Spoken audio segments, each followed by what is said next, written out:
I just got home from the China Past and Present program led by UWT faculty, and I'm a Gilman National Scholar this year. The advice that I have for future applicants is to write about a topic that you are passionate about and that you can break the surface level with when you write your essays.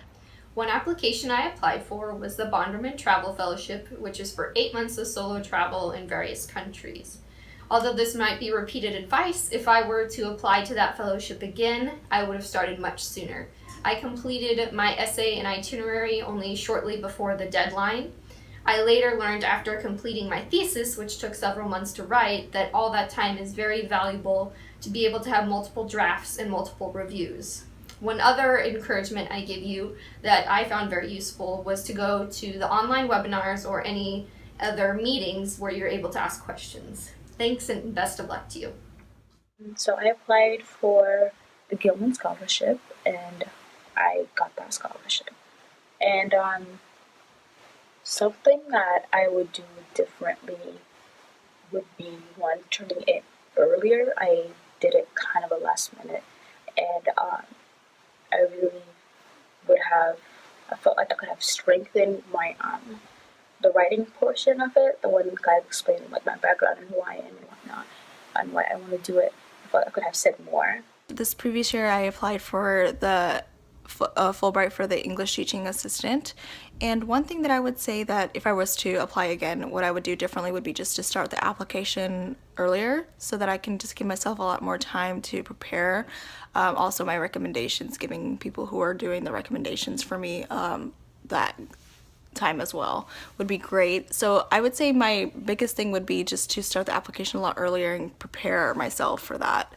Good luck. The fellowship I applied for was the Foreign Affairs IT Fellowship, and I made it to the top 10, was flown to Washington, D.C. for interview. And the things I wish I had done differently, I wish I had gotten more rest the night before and hadn't overstudied. And I wish I'd utilized the resources at UW-Tacoma better. I applied for the PD Soares Fellowship all 2016. One advice I would give to future applicants is give yourself a minimum of 3 months to do your essays, and that's including writing up your essays, sending your essays to different mentors to look over, and then continuously editing. Another advice I would give to future applicants is to use the previous recipients of the scholarship's bios as a resource to get an idea of what the scholarship is looking for, but don't let that intimidate you and make you feel less qualified.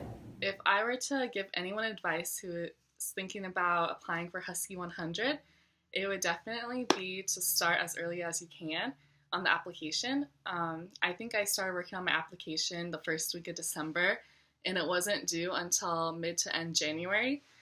And so I spent about 6 weeks working on it, and during that time I took my resume to the Career Development Center.